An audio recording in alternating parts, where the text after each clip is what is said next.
स्वागत है आपका हमारे चैनल पे। इस वीडियो में हम लोग बात करेंगे भारतीय संविधान एवं राज्य व्यवस्था के बारे में। इसकी शुरुआत करेंगे हम लोग ईस्ट इंडिया कंपनी के तहत जो कानून आए थे, जो नियम बने थे वहाँ से। तो सबसे पहले हम लोग बात करेंगे रेगुलेटिंग एक्ट 1773 के बारे में। तो इस रेगुलेटिंग एक्ट 1773 के अंतर्गत कलकत्ता में उच्चतम न्यायालय की स्थापना की बात की गई थी और इसके प्रथम मुख्य न्यायाधीश एलिजा इम्पे थे। तो इनका नाम भी पूछा जाता है कि कलकत्ता में जो सर्वप्रथम उच्चतम न्यायालय की स्थापना की गई थी उसके मुख्य न्यायाधीश का क्या नाम था? तो एलिजा इम्पे। बंगाल के गवर्नर को अब बंगाल का गवर्नर जनरल नाम दिया गया। ठीक है, तो जो बंगाल का गवर्नर हुआ करता था अब किस नाम से जाना जाएगा? बंगाल का गवर्नर जनरल। अब प्रथम बंगाल का गवर्नर जनरल आपसे पूछा जाए तो क्या बोलेंगे? Warren Hastings. तो वारेन हेस्टिंग्स जो है बंगाल का गवर्नर जनरल था। ठीक, कौन सा? पहला। अब बात करेंगे 1784 में पिट्स इंडिया एक्ट आता है। क्या आता है? Pitt's India act. तो पिट्स इंडिया एक्ट 1784 में इसके अंतर्गत नियंत्रण परिषद की स्थापना होती है। तो अगर आपसे पूछा जाए कि नियंत्रण परिषद की स्थापना किस एक्ट के थ्रू होती है तो Pitt's India act 1784। Charter act 1813 की खासियत देखते हैं। इसके तहत शिक्षा पर प्रतिवर्ष 1 लाख रुपए खर्च का उपबंध होता है। ठीक है, तो ये प्रश्न अक्सर पूछा जाता है कि शिक्षा पर प्रतिवर्ष 1 लाख रुपए का खर्च करने की व्यवस्था जो है किस चार्टर एक्ट के तहत की गई? तो यह व्यवस्था थी 1813 के चार्टर एक्ट के तहत। कंपनी का व्यापारिक एकाधिकार को जो है समाप्त कर दिया गया था चाय और, ध्यान दीजिएगा, चाय और चीन को छोड़कर। ठीक है, तो चाय और चीन के साथ जो व्यापार था उसको छोड़कर कंपनी की जो मोनोपोली थी उसको समाप्त कर दिया गया था और शिक्षा पर 1 लाख रुपए खर्च का प्रावधान लाया गया था 1813 के चार्टर एक्ट के तहत। चार्टर एक्ट 1833, बंगाल के गवर्नर जनरल को संपूर्ण भारत का गवर्नर जनरल बनाया गया। तो अगर आपसे पूछा जाए कि भारत का प्रथम गवर्नर जनरल कौन था तो वह है लॉर्ड विलियम बेंटिक। क्या? Lord William Bentinck. और बंगाल का गवर्नर जनरल कौन था? तो वारेन हेस्टिंग्स। तो ये कन्फ्यूजन जो है वो नहीं होना चाहिए। कंपनी का व्यापारिक एकाधिकार पूर्णतः समाप्त हो गया। जो चाय और चीन जो अभी बचा हुआ था 1813 के चार्टर एक्ट में, वो 1833 के चार्टर एक्ट में उसको भी पूरी तरीके से समाप्त कर दिया गया। गवर्नर जनरल की परिषद में चौथे सदस्य के रूप में कानूनी सदस्य को शामिल किया गया। ठीक, और प्रथम व्यक्ति था ये लॉर्ड मैकाले। अब हम बात करेंगे चार्टर एक्ट 1853 के बारे में। विधि निर्माण हेतु केंद्रीय विधान परिषद की स्थापना की गई। सिविल सेवक की भर्ती हेतु खुली प्रतियोगिता का शुभारंभ, ओपन कंपटीशन का प्रारंभ होता है कब? 1853 के चार्टर एक्ट के तहत। अब हम बात करेंगे कि ब्रिटिश क्राउन के शासनाधीन पारित अधिनियम जो थे। ठीक है, तो जैसा कि हम जानते हैं कि 1857 की क्रांति होती है और 1857 की क्रांति के बाद कंपनी का अधिकार को जो है समाप्त कर दिया जाता है और ब्रिटिश क्राउन के तहत जो है पूरी जो भारत की शासन व्यवस्था है वो आ जाती है। ठीक, तो भारत शासन अधिनियम 1858 पारित होता है। इसके तहत गवर्नर जनरल को भारत का वायसराय नाम दिया गया। ठीक है, और भारत के राज्य सचिव का पद सृजित किया गया। तो भारत के राज्य सचिव का भी नाम आता है कब? 1858 के भारत शासन अधिनियम के तहत। और गवर्नर जनरल को जो है अब वायसराय बोला जाने लगा। भारत का शासन कंपनी से छीनकर अब कहाँ पे आ गया? ब्रिटिश शासन के अधीन आ गया। भारत परिषद अधिनियम 1861 के बारे में बात करते हैं।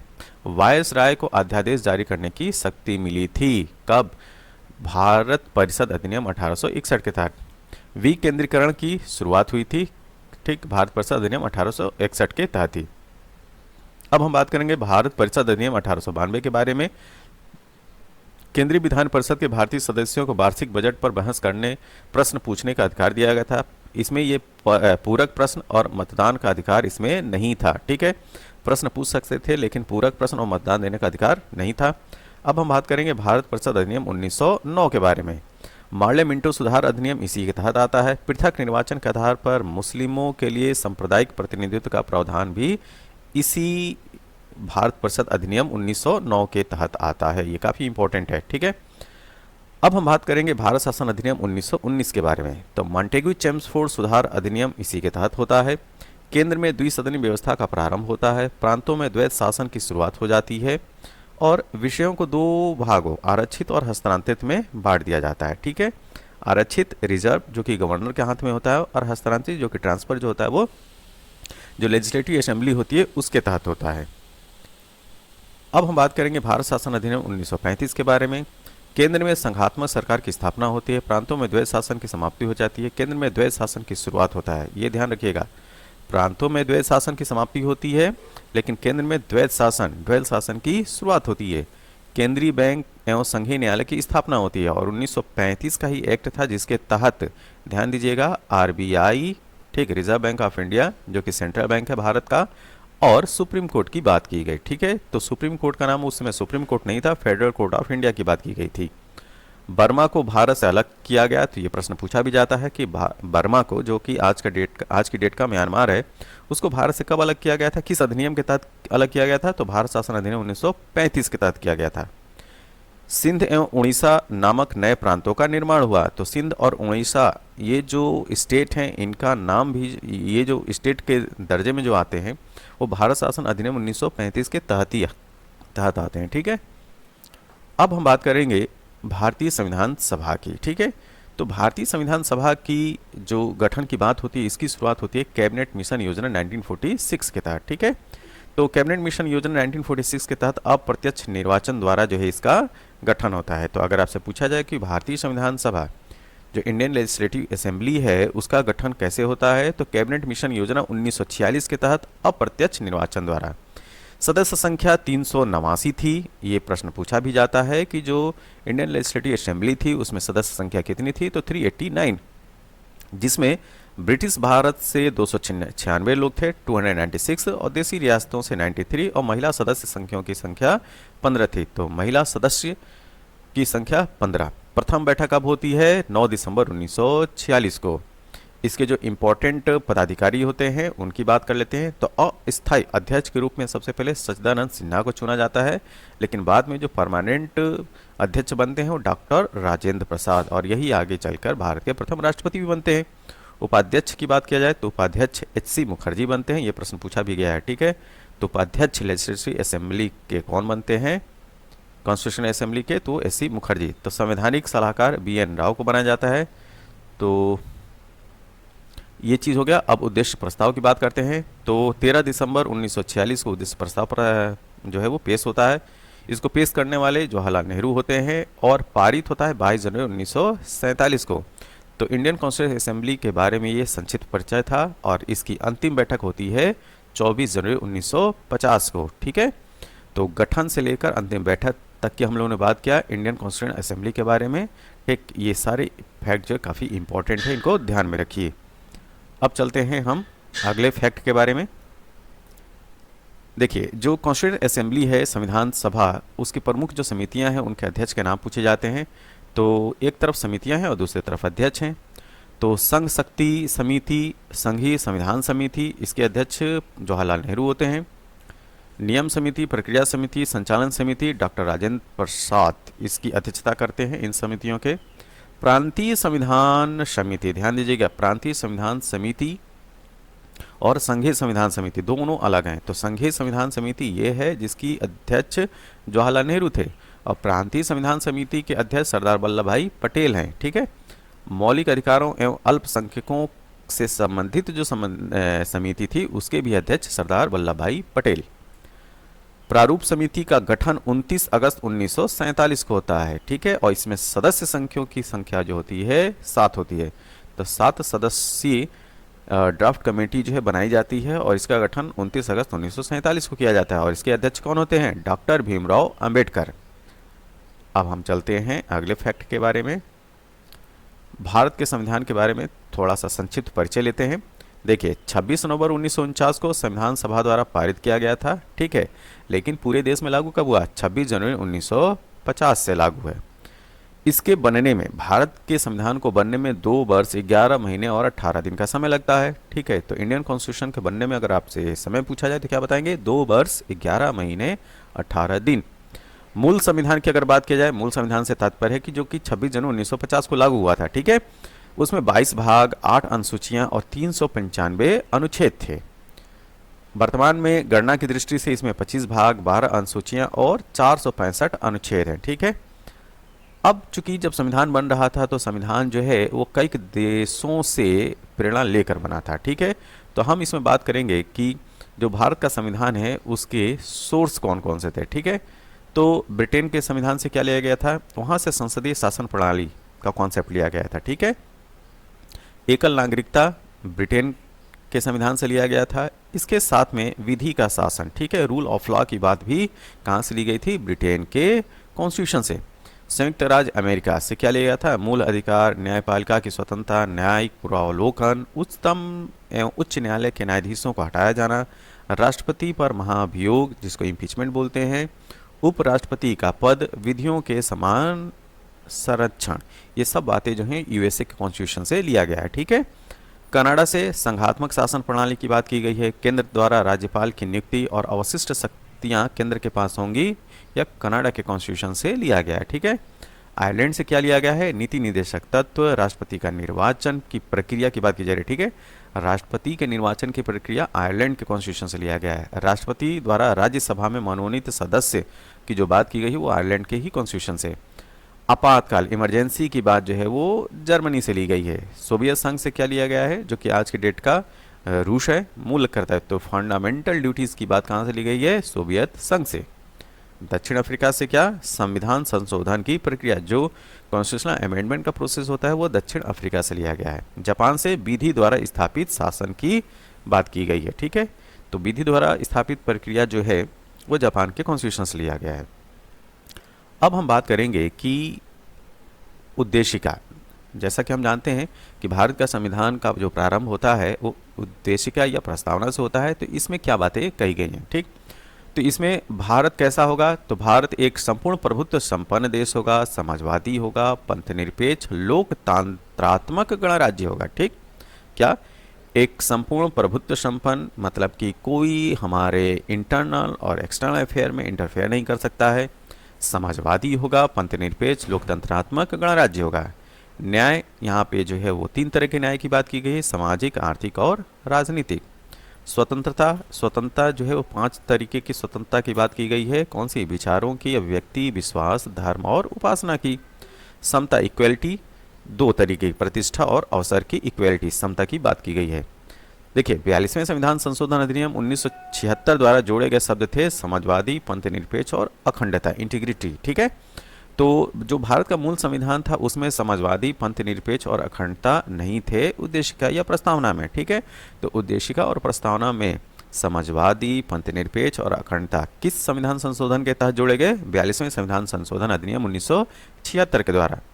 अब इसी में बात करेंगे केशवानंद भारती केस के बारे में। तो केशवानंद भारती केस 1973 का है, जिसमें उच्चतम न्यायालय ने उद्देशिका मतलब कि जो प्रियम्बल है, प्रस्तावना है, उसको संविधान का भाग माना। ये प्रश्न पूछा जाता है कि उद्देशिका को संविधान का भाग किस केस के तहत माना गया है। तो केशवानंद भारती केस 1973 में उच्चतम न्यायालय ने उद्देशिका को संविधान का भाग माना है।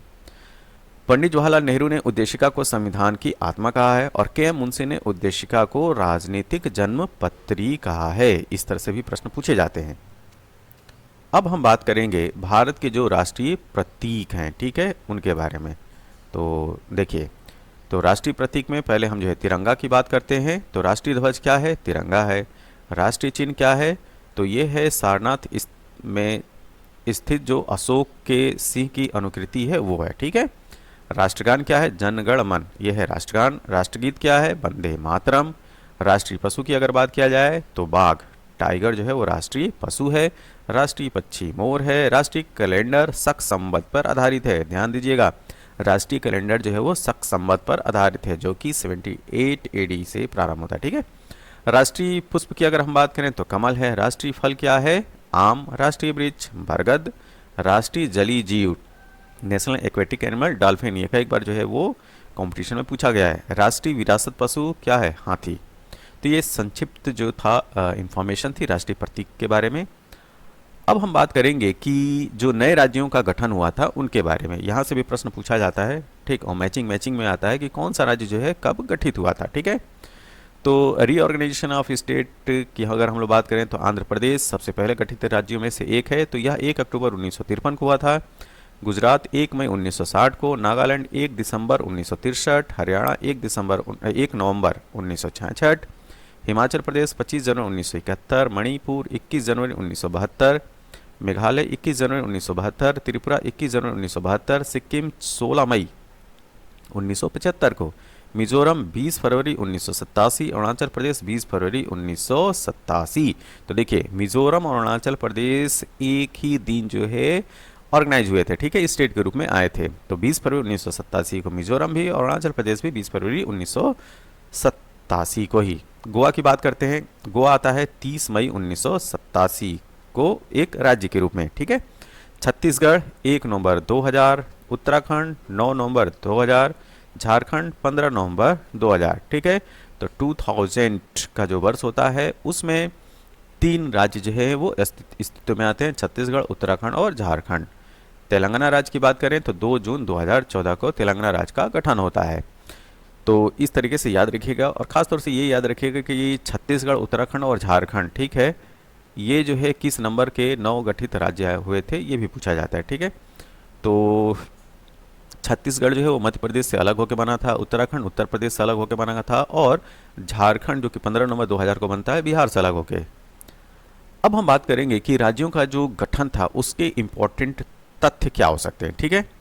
तो देखिए भाषा के आधार पर गठित पहला राज्य अगर आपसे पूछा जाए तो आंध्र प्रदेश बताइएगा, ठीक है, 1953 में। राज्य पुनर्गठन आयोग तो स्टेट रीऑर्गेनाइजेशन कमीशन जो है 1953 में गठित हुआ था, और इसके अध्यक्ष फजल अली थे। कौन? फजल अली इसके अध्यक्ष थे, और यह 3 सदस्यीय बॉडी थी। तो अध्यक्ष हो गए फजल अली, और 2 अन्य सदस्य थे के.एम. पणिकर और हृदयनाथ कुंजरू। लगे हाथ हम लोग उत्तर प्रदेश के गठन की बात करें तो 24 जनवरी 1950 को उत्तर प्रदेश का गठन हुआ था। इसी वजह से 2018 के बाद से जो है 24 जनवरी को उत्तर प्रदेश दिवस मनाते हैं। कर्नाटक, केरल, मध्य प्रदेश और राजस्थान की स्थापना 1 नवंबर 1956 को हुई थी। तो ये जो 4 राज्य हैं, कर्नाटक, केरल, मध्य प्रदेश और राजस्थान, इनकी स्थापना 1 नवंबर 1956 को हुई थी। अब हम बात करेंगे मूल अधिकार के बारे में, ठीक है। तो मूल अधिकारों की बात जो है अनुच्छेद 12 से लेकर 35 के अंतर्गत की गई है।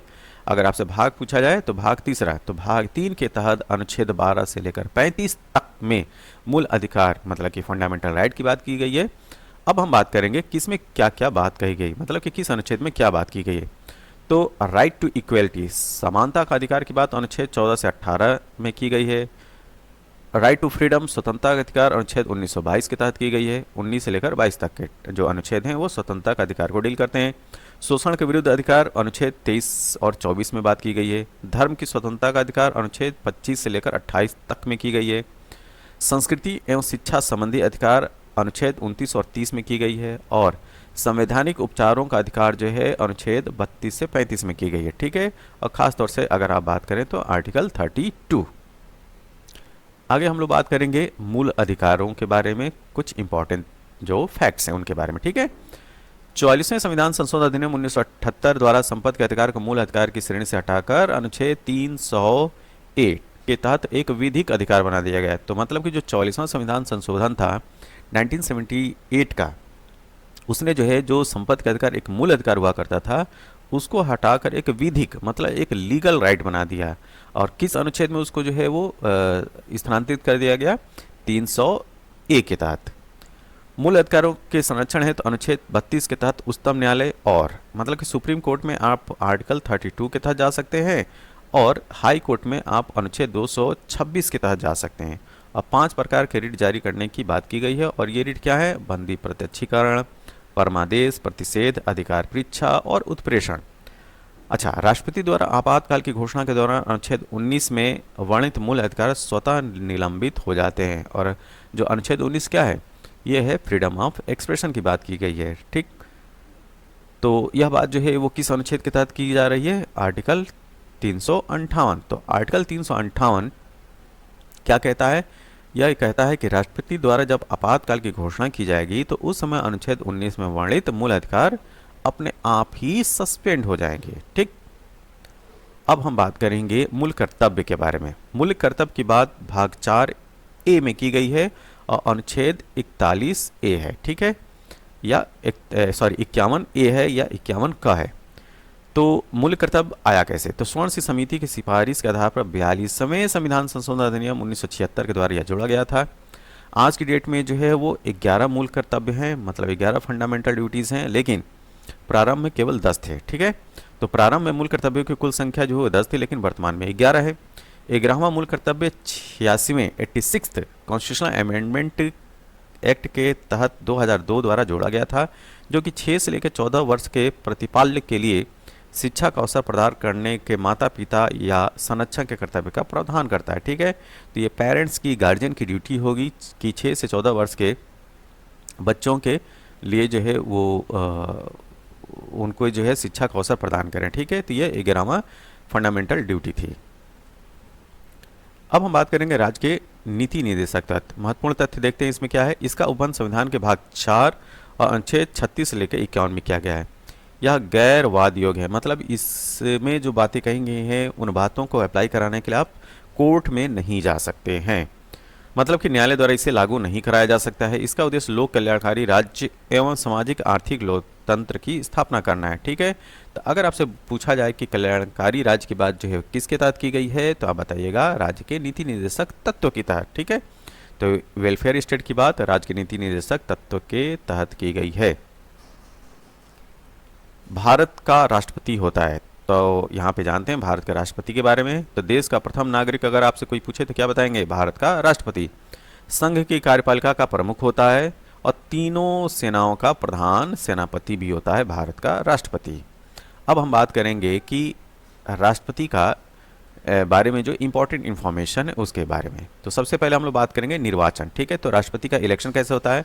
तो एक्चुअली में राष्ट्रपति के इलेक्शन के लिए एक निर्वाचन मंडल होता है जिसको इलेक्टोरल कॉलेज बोलते हैं, और इसके अंदर में कौन कौन होते हैं, संसद के दोनों सदनों के निर्वाचित सदस्य, राज्यों की विधानसभाओं के निर्वाचित सदस्य, दिल्ली और पुडुचेरी विधानसभा के निर्वाचित सदस्य। ठीक है, तो ये जो है इलेक्टोरल कॉलेज में शामिल होते हैं। बात यह है कि अगर आपसे पूछे जाए कि राष्ट्रपति के इलेक्शन में कौन शामिल होता है, तो आपको ये तीनों पॉइंट बताने हैं। क्या, संसद के दोनों सदनों मतलब लोकसभा और राज्यसभा के जो भी इलेक्टेड मेंबर हैं वो, राज्यों की विधानसभाओं के इलेक्टेड मेंबर, और दिल्ली और पुडुचेरी विधानसभा के इलेक्टेड मेंबर। राष्ट्रपति जो है वो त्यागपत्र किसको देता है, तो उपराष्ट्रपति को सौंपता है। इसका कार्यकाल कितने वर्ष का होता है, तो 5 वर्ष का होता है। किसके द्वारा हटाया जा सकता है, तो महाभियोग के द्वारा हटाया जा सकता है। ठीक है, इम्पीचमेंट के द्वारा। योग्यता की अगर हम लोग बात करें, भारत का वह नागरिक होना चाहे, 35 वर्ष की आयु पूरी कर चुका हो, लोकसभा का सदस्य निर्वाचित होने के लिए योग्य हो। तो यह जो है इसकी एलिजिबिलिटी है। क्या, भारत का नागरिक हो, 35 वर्ष की आयु पूरी कर चुका हो, लोकसभा का सदस्य निर्वाचित होने के लिए योग्य हो। अगर हम शपथ की बात करें तो भारत के मुख्य न्यायाधीश उसकी अनुपस्थिति में उच्चतम न्यायालय के उपलब्ध वरिष्ठतम न्यायाधीश के समक्ष क्या है, शपथ लेता है। तो शपथ कौन दिलवाता है राष्ट्रपति को, भारत के मुख्य न्यायाधीश।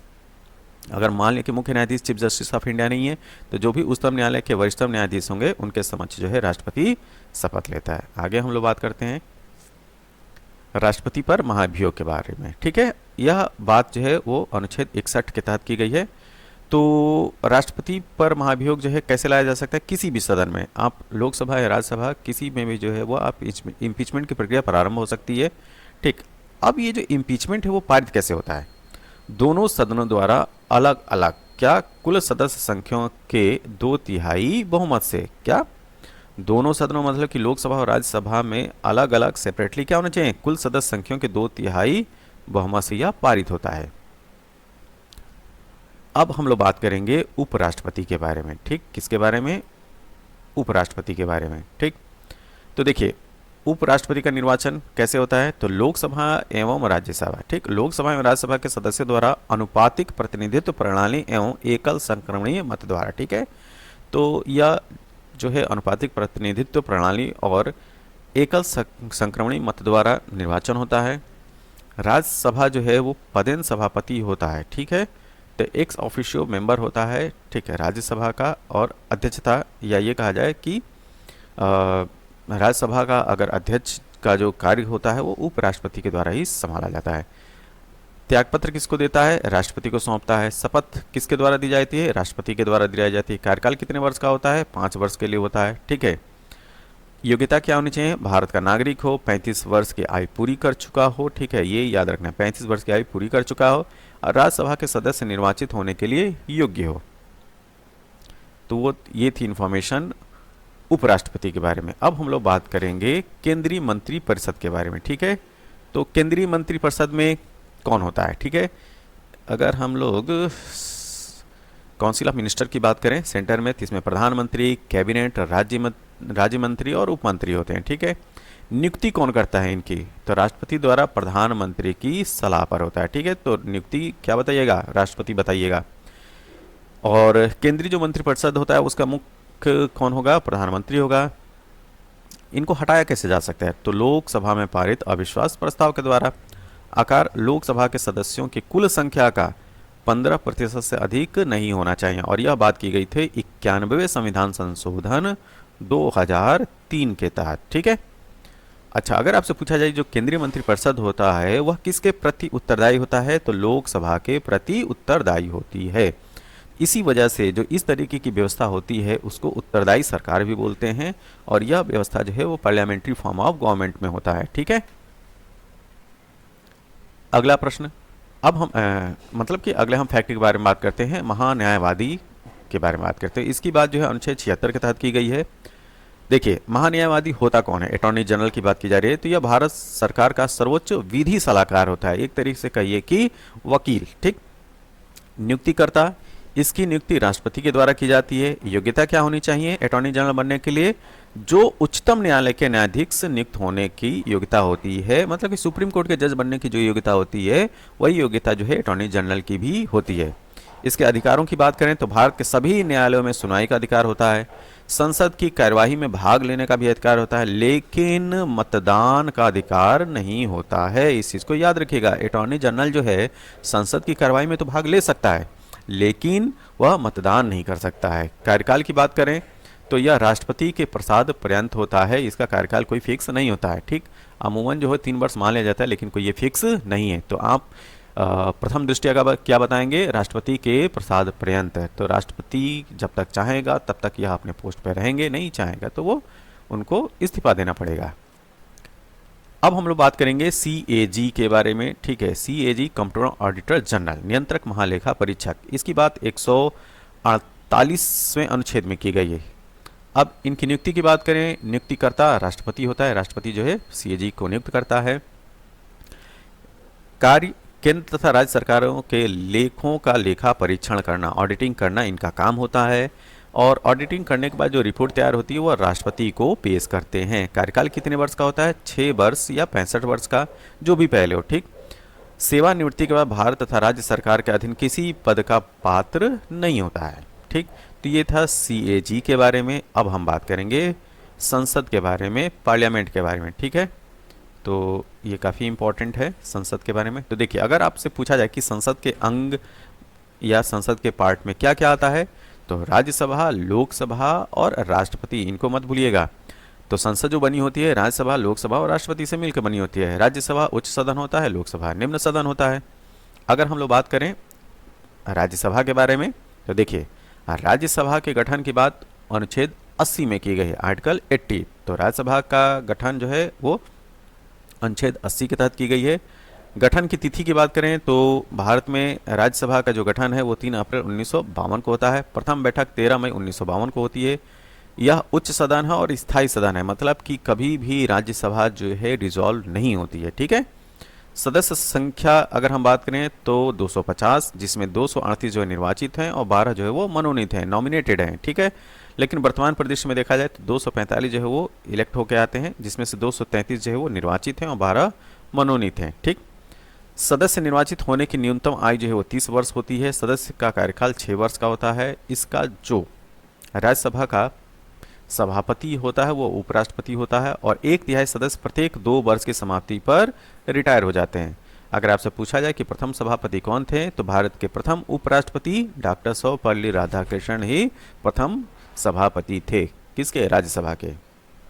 अब लगे हाथ हम लोग जो है लोकसभा के बारे में बात करें। लोकसभा के गठन के बाद जो है अनुच्छेद 81 के तहत की गई है। यह जो है निम्न सदन होता है और अस्थायी सदन होता है। ठीक है, अस्थायी सदन होता है, टाइम टाइम पर ये जो है ये निरस्त हो जाते हैं, समाप्त हो जाता है। ठीक है, सदस्य संख्या की बात करें तो 550 सदस्यों को निर्धारित किया गया था, जिसमें 530 जो है राज्यों से आएंगे और 20 जो है संघ राज्य क्षेत्रों से। वर्तमान में 543 सदस्य हैं, जिसमें 524 राज्यों से आते हैं और 19 संघ राज्य क्षेत्रों से। सदस्य निर्वाचित होने की जो न्यूनतम आयु है वो है 25 वर्ष। सदस्य का कार्यकाल 5 वर्ष का होता है। प्रथम अधिवेशन 13 मई 1952 को हुआ था। प्रथम लोकसभा अध्यक्ष गणेश वासुदेव मावलंकर था। क्या? गणेश वासुदेव मावलंकर। प्रथम महिला लोकसभा अध्यक्ष मीरा कुमार थी। कौन? मीरा कुमार। अब हम बात करेंगे ज्वाइंट सिटिंग की। जो दोनों सदन है, लोकसभा और राज्यसभा, इनकी जो है संयुक्त बैठक कैसे होती है और किस अनुच्छेद के तहत होती है? तो यह आर्टिकल 108 में यह प्रावधान है कि दोनों सदनों की जो है स्वयं संयुक्त बैठक को बुलाया जा सकता है। तो देखिए क्यों संयुक्त बैठक की जरूरत पड़ती है? जब किसी विधेयक को दोनों सदनों के बीच में मतभेद की स्थिति हो, ठीक है, तब जो है वो ज्वाइंट सिटिंग की बात की जाती है। और इसको बुलाने का अधिकार जो है राष्ट्रपति को होता है, तो राष्ट्रपति के द्वारा ही आहूत किया जाता है। लेकिन जो संयुक्त बैठक होती है उसकी अध्यक्षता लोकसभा अध्यक्ष के द्वारा की जाती है। ठीक, अब इसमें जो है किस तरह के विधेयक की बात की जाती है? तो साधारण जो विधेयक जो पारित होता है वो साधारण बहुमत से होता है। ठीक, और एक और चीज़ बताइए, ध्यान रखिएगा, इसमें जो है वो साधारण विधेयक जो ऑर्डिनरी बिल होता है उसी के बारे में जो है वो संयुक्त बैठक बुलाई जाती है। इसका मतलब कि संविधान संशोधन विधेयक की दशा में ज्वाइंट सिटिंग नहीं बुलाई जा सकती है। अब तक जो है वो 3 बार ज्वाइंट सिटिंग मतलब संयुक्त बैठक जो है वो आहूत की गई है। धन विधेयक के बारे में जान लेते हैं। अनुच्छेद 110 ये जो है मनी बिल को डील करता है। कोई भी बिल जो है मनी बिल है कि ऑर्डिनरी बिल है, इसका डिसीजन जो है लोकसभा अध्यक्ष के पास होता है। लोकसभा अध्यक्ष ही इसका निर्णय लेता है। तो यह जो है वो लोकसभा में ही पेश होता है, ध्यान रखिएगा। मनी बिल हमेशा जो पेश होगा तो कहाँ पेश होगा? लोकसभा में ही। अब राज्यसभा जो है अधिकतम 14 दिन के लिए ही रोक सकती है। जैसे लोकसभा में पास हो गया तो राज्यसभा में गया, तो राज्यसभा जो अधिकतम अगर इसको रोक सकती है तो 14 दिन तक ही रोक सकती है। और राज्यसभा को इसमें जो है संशोधन करने की जो है वो अधिकार नहीं है। हाँ, ये है कि अपना यह सुझाव दे सकते हैं, और सुझाव देने के बाद लोकसभा इसको माने या ना माने ये पूरी तरीके से लोकसभा के ऊपर है। अब हम जो है अगले तथ्य के बारे में जानेंगे। संसद की जो समितियां हैं उनके बारे में बात करते हैं। तो इसमें हम लोग बात करेंगे वित्त समितियों के बारे में। ठीक, तो प्राक्कलन समिति जिसको इंग्लिश में एस्टिमेट कमेटी बोलते हैं, कुल सदस्य संख्या जो है वो 30 है। और ये जो पूरे 30 मेंबर होते हैं वो कहाँ के होते हैं? लोकसभा के होते हैं। यह और सबसे बड़ी समिति है। लोक लेखा समिति, पब्लिक अकाउंट कमेटी काफ़ी इंपॉर्टेंट समिति है। इसमें सदस्य संख्याओं की संख्या 22 होती है। लोकसभा से 15 मेंबर होते हैं इसमें, और राज्यसभा से 7। लोक उपक्रम समिति में कुल सदस्य संख्या जो है 22 है। इसमें भी लोकसभा से 15 और राज्यसभा से 7 मेंबर होते हैं। न्यायपालिका की बात करें, जुडिशरी की, तो यहाँ पे इंटीग्रेटेड न्याय प्रणाली है। ठीक है, तो सबसे ऊपर जो है सर्वोच्च न्यायालय है, उसके बाद जो है उच्चतम न्यायालय, उच्च न्यायालय है, मतलब हाई कोर्ट, ये हो गया सुप्रीम कोर्ट, ये हो गया हाई कोर्ट, और नीचे जो है सबऑर्डिनेट कोर्ट हैं। ठीक है, सब ऑर्डिनेट कोर्ट। ठीक है, सबऑर्डिनेट कोर्ट जो है अधीनस्थ न्यायालय। तो ये जो है वो 3 लेवल आपको देखने को मिलता है: सर्वोच्च न्यायालय, उच्च न्यायालय और अधीनस्थ न्यायालय। अब हम लोग बात करेंगे उच्चतम न्यायालय के बारे में। ठीक है, तो उच्चतम न्यायालय के बारे में या सर्वोच्च न्यायालय सुप्रीम कोर्ट, तो इसकी बात जो है अनुच्छेद 124 के तहत की गई है। अगर सुप्रीम कोर्ट के गठन की बात की जाएगी तो आप बताइएगा 26 जनवरी 1950 इसकी गठन तिथि है। न्यायाधीशों की कुल संख्या वर्तमान में 34 है, जिसमें 33 न्यायाधीश हैं और एक मुख्य न्यायाधीश हैं। ठीक, न्यायाधीशों के सेवानिवृत्ति मतलब रिटायर होने की जो उम्र है 65 वर्ष है। न्यायाधीश होने की योग्यता क्या होगी? ठीक है, अगर आप सुप्रीम कोर्ट के जज बनना चाहते हैं तो उसकी योग्यता क्या होनी चाहिए? भारत का नागरिक हो। उच्च न्यायालय मतलब कि हाई कोर्ट या ऐसे 2 या अधिक न्यायालयों में से कम 5 वर्ष तक न्यायाधीश रहा हो।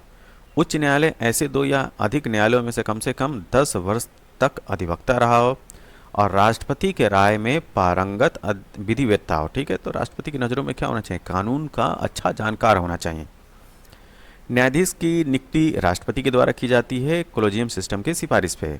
कोलेजियम में कौन शामिल होते हैं? भारत के मुख्य न्यायाधीश और उच्चतम न्यायालय के 4 वरिष्ठतम न्यायाधीश जो है वो कोलेजियम सिस्टम में शामिल होते हैं। ठीक, न्यायाधीशों को शपथ कौन दिलाता है? जो सुप्रीम कोर्ट के जो जज होते हैं उनकी शपथ राष्ट्रपति दिलवाते हैं। अब जो सुप्रीम कोर्ट के जज होते हैं उनको कैसे हटाया जा सकता है? सिद्ध कदाचार या असमर्थता के आधार पर संसद के प्रत्येक सदन द्वारा उपस्थिति एवं मतदान करने वाले सदस्यों के कम से कम 2/3 बहुमत से इनको हटाया जा सकता है। ठीक है, तो मिस बिहेवियर या इनकैपेसिटी के आधार पर संसद के प्रत्येक सदन द्वारा उपस्थित एवं मतदान करने वाले सदस्यों के कम से कम 2/3 बहुमत से इनको हटाया जा सकता है।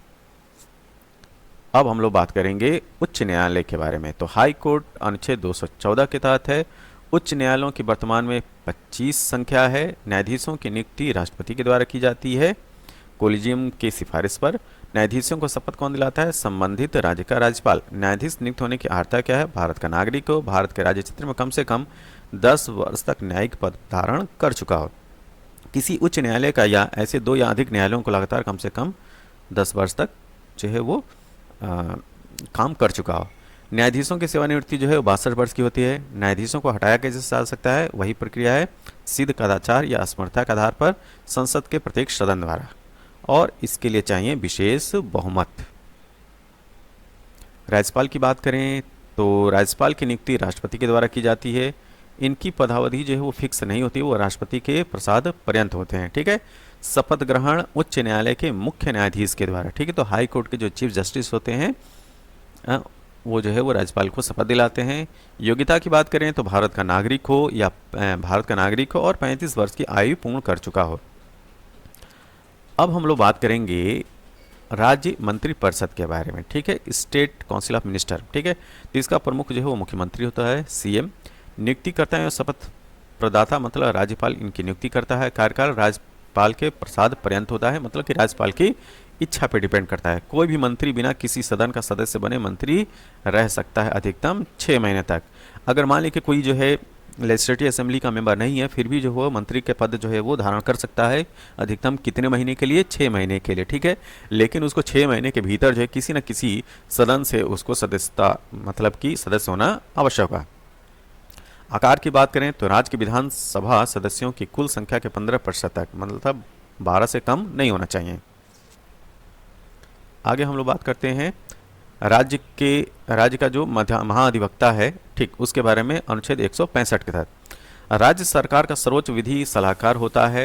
ठीक। इसकी नियुक्ति राज्यपाल के द्वारा की जाती है। कार्यकाल राज्यपाल के प्रसाद पर्यंत, मतलब कि राज्यपाल की इच्छा पर डिपेंड करता है कि जो एडवोकेट जनरल है वो कितने टाइम के लिए रहेगा।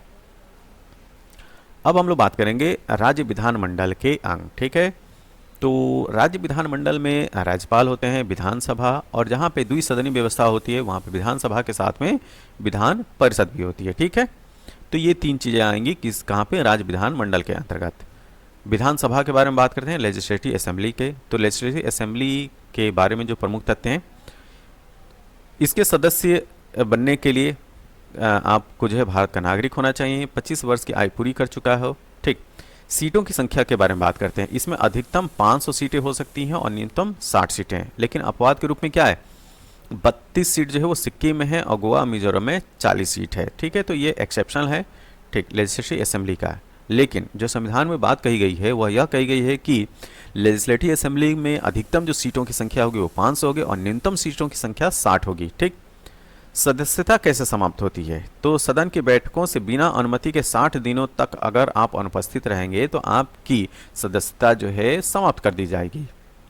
अगर हम लोग बात करें सबसे अधिक सीटों वाला राज्य कौन सा है, तो उत्तर प्रदेश है जिसमें 403 सीटें हैं। न्यूनतम सीटों वाला राज्य कौन सा है? सिक्किम है जिसमें मात्र 32 सीटें हैं। अब हम लोग बात करेंगे लेजिस्लेटिव काउंसिल के बारे में, विधान परिषद के बारे में। ठीक है। सदस्यों की संख्या अधिकतम राज्य विधानसभा सीटों की कुल संख्या का 1/3 होना चाहिए और न्यूनतम क्या होना चाहिए? 40 से कम नहीं होना चाहिए। विधान परिषद युक्त जो राज्य हैं भारत में वो कौन से हैं? उत्तर प्रदेश जहाँ पे 100 सीटें हैं, बिहार 58 सीट, महाराष्ट्र 78 सीटें हैं, कर्नाटक 75, आंध्र प्रदेश 58 सीट और तेलंगाना में 40 सीट। तो कितने राज्य हो गए? तो 6 राज्य ऐसे हैं इंडिया में जहाँ पे लेजिस्लेटिव काउंसिल भी है। ठीक। तो विधान परिषद जो है एक स्थायी सदन है, लेकिन इसको जो है राज्यसभा की तरह से स्थायित्व तो नहीं प्रदान किया गया है। समय समय पर इसको जो है वो खत्म भी किया जा सकता है। ठीक है। सदस्य बनने की योग्यता क्या होनी चाहिए? भारत का नागरिक हो और 30 वर्ष की आयु पूरी कर चुका है। सदस्यों का कार्यकाल 6 वर्ष का होता है। अब हम लोग बात करेंगे भारत के संविधान के संशोधन के बारे में। ठीक है। तो संविधान संशोधन की जो बात की गई है वो भाग 20 में की गई। कब? किसमें? भाग 20। जो है वो डील करता है संविधान के संशोधन से। तो और अनुच्छेद कौन सा है? 368। इंपॉर्टेंट पॉइंट्स क्या हैं? संसद संविधान के किसी भी उपबंध में संशोधन कर सकती है, ठीक है। तो संशोधन की पावर किसके अंतर्गत है? संसद, पार्लियामेंट के अंतर्गत है, ठीक है। संविधान संशोधन विधेयक संसद के किसी भी सदन में मंत्री या गैर सरकारी सदस्य द्वारा पुनः स्थापित किया जा सकता है। संविधान संशोधन विधेयक को प्रत्येक सदन के विशेष बहुमत अर्थात उस सदन की कुल सदस्य संख्या के बहुमत तथा उस सदन में उपस्थित मत देने वाले सदस्यों के कम से कम 2/3 बहुमत से पारित होना आवश्यक है, ठीक। संविधान के कुछ उपबंधों में संशोधन के लिए कम से कम आधे राज्यों के विधानमंडलों की मंजूरी लेना भी आवश्यक है। जैसे कुछ संशोधन कैसे? राष्ट्रपति के निर्वाचन और इसकी प्रक्रिया संबंधी अगर संशोधन है तो इसके लिए क्या होना चाहिए? दोनों सदनों से विशेष बहुमत के साथ में साथ ही क्या होना चाहिए? कम से कम आधे राज्यों के विधानमंडल की मंजूरी लेना भी आवश्यक है। केंद्र और राज्य कार्यपालिका की शक्ति के विस्तार की बात हो, उच्चतम न्यायालय एवं उच्च न्यायालय से संबंधित मामला हो, केंद्र एवं राज्य के मध्य विधायी शक्तियों का विभाजन हो, जीएसटी काउंसिल हो, 7वीं अनुसूची के मामले हो, संसद में राज्यों का प्रतिनिधित्व की बात की गई हो, संविधान संशोधन प्रक्रिया जो स्वयं 368 को डील करता है उसमें संशोधन की बात की गई हो, संविधान संशोधन विधेयक को पारित करने के लिए संयुक्त बैठक नहीं बुलाई जा सकती है, जिसको अभी हम लोगों ने देखा भी। जो ज्वाइंट सिटिंग का जो प्रोविजन है केवल ऑर्डिनरी बिल के लिए है, न कि कॉन्स्टिट्यूशनल अमेंडमेंट बिल के लिए है। संविधान संशोधन विधेयक पर राष्ट्रपति मंजूरी देने के लिए बाध्य है, ये पॉइंट याद रखिएगा। अगर संविधान संशोधन विधेयक राज्यसभा लोकसभा से अगर पास है और राष्ट्रपति के पास पहुंचता है तो राष्ट्रपति जो है इसको मंजूरी देने के लिए बाध्य हैं। अब हम लोग बात करेंगे स्थानीय स्वशासन के बारे में, ठीक है। तो स्थानीय स्वशासन के जनक भारत में लॉर्ड रिपन को माना जाता है। यह राज्य सूची का विषय है, ठीक। जैसा कि हम जानते हैं कि सारे जो शक्तियां हैं वो 3 सूचियों में जो है वो बांटी गई हैं, संघ सूची, राज्य सूची और समवर्ती सूची, ठीक। तो स्थानीय स्वशासन के बाद जो है राज्य सूची में की गई है। देखिए इसमें जो है 2 स्थानीय स्वशासन में 2 हैं, पंचायती राज प्रणाली सिस्टम और नगरीय स्वशासन प्रणाली, ठीक। तो पंचायती राज प्रणाली की अगर हम बात करें तो इसकी शुरुआत 2 अक्टूबर 1959 को राजस्थान के नागौर जिले से जवाहरलाल नेहरू के द्वारा किया जाता है। संवैधानिक दर्जा 73वें संविधान संशोधन अधिनियम 1992 के द्वारा होता है और 24 अप्रैल 1993 से लागू है। यह त्रिस्तरीय व्यवस्था है, ग्राम पंचायत, खंड पंचायत और जिला पंचायत। इसकी जो 3 स्तर की जो बात जिसने सिफारिश की थी वो थे बलवंत राय मेहता की सिफारिश पर त्रिस्तरीय व्यवस्था अपनाई गई थी और इसमें कुल 29 विषय हैं। नगरीय स्वशासन प्रणाली में जो है 18 कुल विषय हैं। संवैधानिक दर्जा जो है 74वें संविधान संशोधन अधिनियम 1992 के द्वारा प्राप्त होता है और 1 जून 1993 से लागू है। इसमें भी त्रिस्तरीय व्यवस्था है, नगर पंचायत, नगर पालिका और नगर निगम।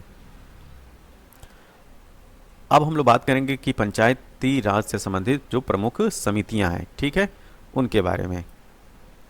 तो पंचायती राज की जो प्रमुख समितियां हैं 1957 की अगर हम लोग बात करें तो बलवंत राय समिति आती है सबसे पहले। ये क्या सुझाव देती है? यह त्रिस्तरीय पंचायती राज प्रणाली की बात करती है, ग्राम, खंड और जिला पंचायत की बात करती है, ठीक है। 1977 में अशोक मेहता समिति आती है। इनका प्रमुख सुझाव होता है द्विस्तरीय पंचायती राज प्रणाली, जिसमें खंड पंचायत और जिला पंचायत की बात की जाती है। जीवी केशव समिति 1985 में आती है। इसके बाद लक्ष्मीमल सिंघवी एल एम सिंघवी समिति 1986 में आती है, जो कि पंचायती राज को संवैधानिक दर्जा देने की बात करती है और इन्हीं की सिफारिश पे जो है पंचायती राज को जो है संवैधानिक दर्जा प्राप्त हुआ। पीके थुंगन समिति 1988 की है, ठीक। तो एक चीज़ ये याद रखिएगा, इनका जो है मैचिंग भी आता है कि ये समितियां जो है वो किस टाइम पीरियड में आई थी और किस वर्ष में आई थी, ठीक। तो इनका वर्ष जो है जरूर याद रखिएगा। अब हम लोग बात करेंगे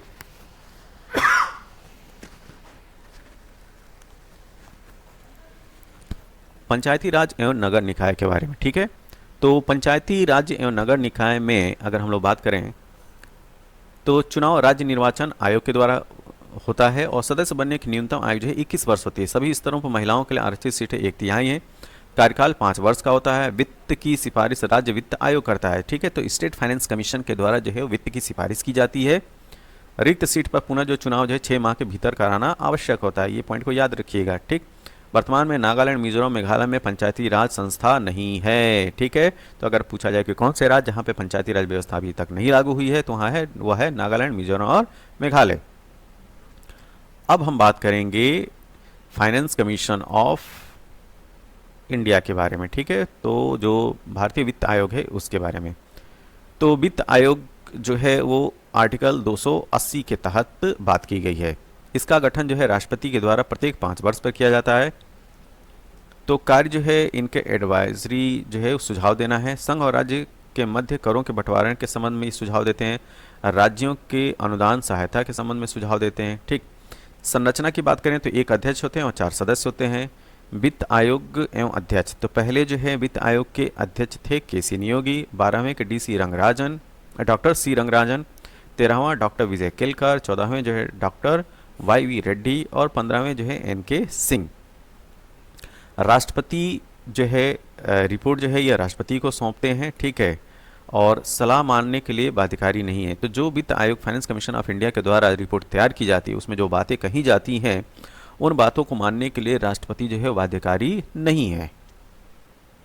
और एक चीज़ याद रखिएगा, जो फाइनेंस कमीशन ऑफ इंडिया है वह एक एडवाइजरी बॉडी है। अब हम लोग बात करेंगे मुख्य निर्वाचन आयुक्त और 2 निर्वाचन आयुक्तों से मिलकर बना है क्या निर्वाचन आयोग। तो अब हम बात करेंगे इलेक्शन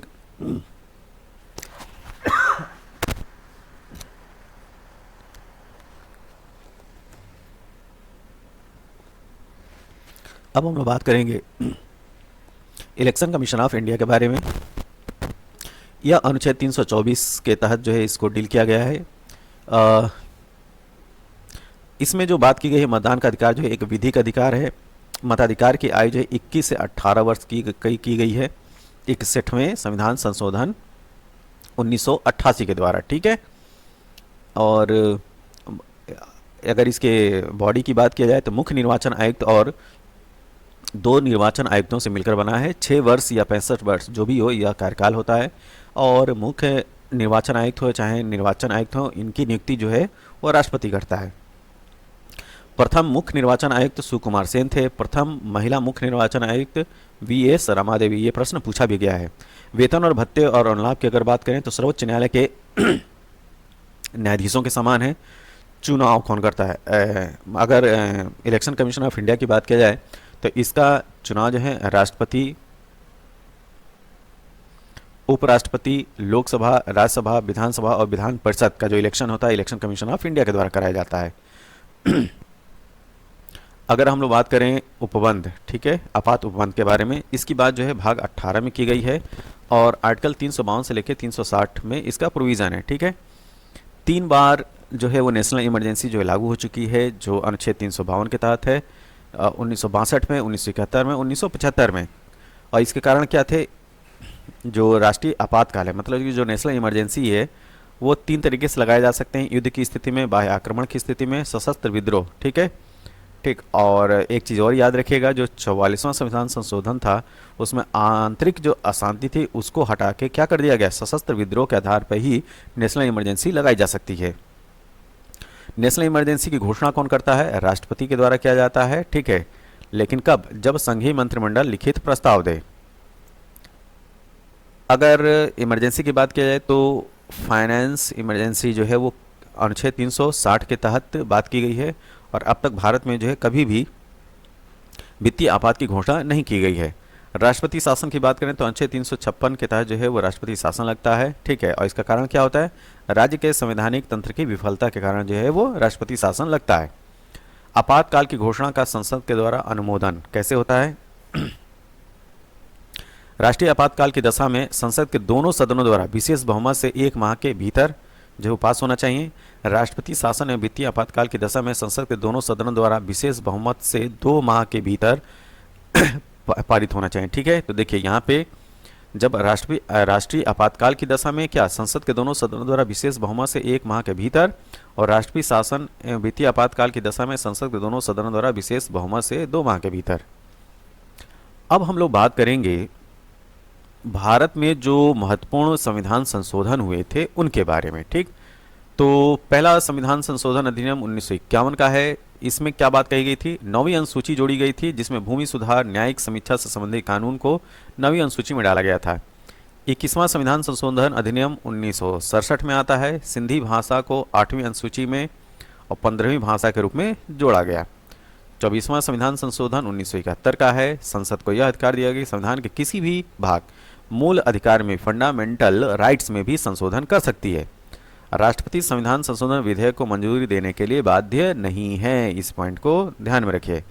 अब हम बात करेंगे 35वां संविधान संशोधन 1974 का है। सिक्किम को सहयोगी राज्य बनाया गया, लेकिन पूर्ण राज्य का दर्जा जो है 36वें संविधान संशोधन के द्वारा मिलता है 1975 में। 42वां संविधान संशोधन अधिनियम 1976 काफ़ी इंपॉर्टेंट है। इसमें प्रस्तावना में समाजवादी, पंथ निरपेक्ष और अखंडता शब्द जोड़ा गया था। मूल कर्तव्य की जो बात की गई थी वो 4A अनुच्छेद 51A के तहत की गई है। नीति निर्देशक तत्व जोड़ा गया है। समान न्याय एवं निःशुल्क विधिक सहायता की बात जो है आर्टिकल 39A के तहत की गई है, या 39 का उद्योगों के प्रबंध में कर्मकारों का भाग लेना, या जो है 43A या 43 का के तहत की गई है। तो 42वां संविधान संशोधन बहुत ही इंपॉर्टेंट है, इसमें जो बातें कहेंगे उसको ध्यान में रखिए, ठीक है। आगे अगर हम लोग बात करें 42वें संविधान संशोधन में, तो पर्यावरण का संरक्षण एवं संवर्धन तथा वन्य जीवों की रक्षा की बात जो है वो अनुच्छेद 48 क में की गई है। राष्ट्रपति को कैबिनेट की सलाह मानना बाध्यकारी कर दिया गया। लोकसभा एवं विधानसभा का कार्यकाल जो 5 से बढ़ाकर 6 वर्ष कर दिया गया था। ये पॉइंट बहुत ही इंपॉर्टेंट है। अगर आपसे पूछा जाए कि लोकसभा एवं विधानसभा का कार्यकाल जो है 5 से बढ़ाकर 6 वर्ष किस संविधान संशोधन के तहत किया गया था, तो 42वां संविधान संशोधन। अब बात करेंगे 44वां संविधान संशोधन। कैबिनेट की सलाह को एक बार पुनर्विचार के लिए भेजने की राष्ट्रपति की शक्ति, परंतु पुनर्विचार के बाद मानना बाध्यकारी होगा। लोकसभा में विधानसभा का कार्यकाल फिर से 6 वर्ष से घटाकर क्या कर दिया गया, 5 वर्ष कर दिया गया। राष्ट्रीय आपात के विषय में आंतरिक अशांति शब्द के स्थान पर सशस्त्र विद्रोह, तो सशस्त्र विद्रोह के आधार पर ही नेशनल इमरजेंसी घोषित की जा सकती है। राष्ट्रपति कैबिनेट की लिखित सलाह पर ही आपातकाल घोषित कर सकता है, ठीक है। अगर लिखित में नहीं है तो राष्ट्रपति आपातकाल घोषित नहीं करेगा। संपत्ति के अधिकार को मूल अधिकारों की सूची से हटाकर अनुच्छेद 300 क या 301 के अंतर्गत एक विधिक अधिकार बनाया गया। अब हम लोग बात करेंगे 52वां संविधान संशोधन अधिनियम 1985। 10वीं अनुसूची के रूप में दल बदल विरोधी कानून जोड़ा गया। 61वां संशोधन अधिनियम 1989 की बात करें, लोकसभा एवं विधानसभा में मतदान की उम्र 21 से घटाकर 18 वर्ष की गई। 69वां, ठीक है, 69th कॉन्स्टिट्यूशनल अमेंडमेंट की बात करें तो यह 1991 का है। केंद्र शासित प्रदेश दिल्ली को राष्ट्रीय राजधानी क्षेत्र दिल्ली बनाया गया, ठीक है। तो यह जो है जो एनसीआर की जो बात की जाती है, केंद्र शासित प्रदेश दिल्ली को राष्ट्रीय राजधानी क्षेत्र दिल्ली बनाने की बात 69वें संविधान संशोधन अधिनियम 1991 के तहत की गई है। आगे हम लोग बात करते हैं 17वां संशोधन अधिनियम 1992। दिल्ली पुडुचेरी विधानसभा के नवनिर्वाचित सदस्यों को राष्ट्रपति चुनाव में मतदान का अधिकार दिया गया। 71वां संशोधन अधिनियम 1992 का है। कोंकणी, मणिपुरी, नेपाली भाषा को 8वीं अनुसूची में जोड़ा गया। क्या? कोंकणी, मणिपुरी और नेपाली को। यह है 71वां संविधान संशोधन। 86वां संशोधन अधिनियम 2002। संविधान में मूल अधिकारों की श्रेणी में अनुच्छेद 21 का जोड़ा गया, जिसमें 6 से 14 वर्ष तक के बच्चों के लिए निःशुल्क प्रारंभिक शिक्षा का प्रावधान किया गया। नीति निर्देशक सिद्धांतों में अनुच्छेद 45 की विषय वस्तु प्रवृत्ति करते हुए 6 वर्ष से कम आयु के बालकों के लिए प्रारंभिक बाल्यावस्था देखरेख और शिक्षा का संबंध उपबंध किया गया, ठीक है। मूल कर्तव्यों की बात करें, 11वें मूल कर्तव्यों के रूप में 6 से 14 वर्ष तक के बच्चों को शिक्षा सुविधा प्रदान करने का माता पिता को ये कर्तव्य के अंतर्गत जोड़ा गया, ठीक है। 89th संशोधन अधिनियम 2003 के बारे में बात करते हैं। अनुसूचित जाति, अनुसूचित जनजाति के लिए अलग अलग आयोग की व्यवस्था की गई थी 89th कॉन्स्टिट्यूशनल अमेंडमेंट के द्वारा। 91वां संशोधन अधिनियम 2003 का है, जिसमें केंद्रीय मंत्रिपरिषद का आकार लोकसभा की कुल सदस्य संख्या के 15% से अधिक नहीं हो सकता। राज्य मंत्रिपरिषद का आकार विधानसभा की कुल सदस्य संख्या के 15% से अधिक नहीं हो सकता, किंतु न्यूनतम संख्या 12 से कम नहीं होगी। तो यह बात की गई थी 91वां संशोधन अधिनियम 2003 के तहत। 92वां संशोधन अधिनियम 2003 की बात करें तो 8वीं अनुसूची में बोडो, डोगरी, मैथिली, संथाली भाषा जोड़ी गई और इसी के साथ 8वीं अनुसूची में शामिल भाषाओं की कुल संख्या 22 हो गई। तो ये जो 4 भाषाएं हैं इनको जरूर याद रखिए, बोडो, डोगरी, मैथिली और संथाली। आगे अगर हम बात करें 97वां संशोधन अधिनियम, तो ये 2011 में आता है। सहकारी समितियों को संवैधानिक दर्जा प्रदान किया गया था। कब? 97वें जो संविधान संशोधन अधिनियम है 2011 के तहत। 99वां संविधान संशोधन अधिनियम 2014 में, ये काफ़ी इंपॉर्टेंट है, ठीक, इसको ध्यान में रखिए। उच्चतम न्यायालय एवं उच्च न्यायालय में न्यायाधीशों की नियुक्ति के लिए कोलेजियम प्रणाली के स्थान पर राष्ट्रीय न्यायिक नियुक्ति आयोग NJAC national judiciary appointment commission की व्यवस्था की गई थी और वर्ष 2015 में उच्चतम न्यायालय ने इसे असंवैधानिक ठहराते हुए रद्द कर दिया। तो ये जो है वो आज की डेट में खत्म है। 100वां संविधान संशोधन अधिनियम 2015 का है, जिसमें भारत बांग्लादेश के मध्य जो भूभाग का स्थानांतरण होता है वह 100th कॉन्स्टिट्यूशनल अमेंडमेंट 2015 के तहत होता है। 101 जो कॉन्स्टिट्यूशनल अमेंडमेंट है वो 2016 में आता है। विभिन्न अप्रत्यक्ष करों के स्थान पर एक देश एक कर प्रणाली की संकल्पना के तहत GST की बात लाई गई थी, ठीक, गुड्स एंड सर्विसेज टैक्स। 102वां जो संविधान संशोधन अधिनियम है 2018 का है, जिसमें राष्ट्रीय पिछड़ा वर्ग को संवैधानिक दर्जा प्रदान किया गया है, ठीक। तो अगर आपसे पूछा जाए कि राष्ट्रीय पिछड़ा वर्ग को संवैधानिक दर्जा किस संविधान संशोधन के तहत प्राप्त है, तो 2018 में 102वां संविधान संशोधन अधिनियम। अब हम बात करेंगे 103वां जो संशोधन अधिनियम है 2019 का, उसके बारे में। तो आर्थिक रूप से कमजोर वर्ग EWS के लिए नौकरियों में शैक्षणिक संस्थाओं में 10% आरक्षण का जो प्रावधान है वह 103वां संशोधन अधिनियम 2019 के तहत है। 104वां संशोधन अधिनियम 2019 का है, जिसमें लोकसभा एवं राज्य विधानसभाओं में अनुसूचित SC मतलब अनुसूचित जातियों SC एवं जनजातियों के लिए सीटों के आरक्षण को अगले 10 वर्ष मतलब कि 2030 तक के लिए बढ़ाया गया है। यह है 104वां संशोधन अधिनियम 2019। लोकसभा एवं राज्य विधानसभाओं में एंग्लो इंडियन का मनोनयन के प्रावधान को समाप्त कर दिया गया। तो ये बहुत ही इंपॉर्टेंट है, ठीक है। तो अगर आपसे पूछा जाए जो एंग्लो इंडियन का रिप्रेजेंटेशन हुआ करता था लोकसभा और राज्यसभा में, लोकसभा में जो है 2 एंग्लो इंडियन जो चुन के जाया करते थे, तो उनका जो है नॉमिनेशन, ठीक है, वो ख़त्म कर दिया गया, अब वो नहीं जाएंगे, उनका प्रतिनिधित्व खत्म हो चुका है। तो कौन सा संविधान संशोधन है? 104वां संशोधन अधिनियम 2019। 105वां संशोधन अधिनियम 2021 के बारे में बात करते हैं, बहुत ही इंपॉर्टेंट है। तो राज्यों को सामाजिक एवं शैक्षणिक रूप से पिछड़े वर्ग, ठीक, तो socially and education backward class की पहचान करने सूची बनाने का अधिकार पुनः दिया गया और राज्यों से यह अधिकार 102वें संविधान संशोधन द्वारा छीन लिया गया था, ठीक है। अब हम बात करेंगे कि संविधान के जो भाग हैं उनके बारे में। तो संविधान में कुल कितने भाग हैं? तो संविधान में कुल 22 भाग हैं, ठीक है। तो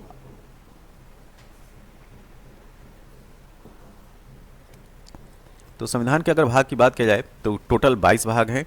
तो देखेंगे कि हर एक भाग में क्या क्या बात की गई है। तो भाग 1 की बात करते हैं, तो ठीक, संघ और उसका राज्य क्षेत्र, ठीक, जो कि आर्टिकल 1 से लेकर 4 तक की बात की गई है भाग 1 में। नागरिकता की बात भाग 2 में की गई है, जो कि अनुच्छेद 5 से लेकर 11 तक को डील करता है। भाग 3 में मौलिक अधिकार की बात की गई है, अनुच्छेद 12 से लेकर 35 तक की बात की गई है इसमें। भाग 4 में राज्य के नीति निर्देशक तत्व हैं, जो कि अनुच्छेद 36 से लेकर 51 तक को डील करता है। 4 का या 4A मौलिक कर्तव्य की बात की गई है, जो कि अनुच्छेद 51 का या 51A है। भाग 5 संघ की बात करता है, अनुच्छेद 52 से लेकर 51 तक को डील करता है। भाग 6 राज्य को डील करता है, जिसमें आर्टिकल 152 से लेकर 237 तक की बात की गई है।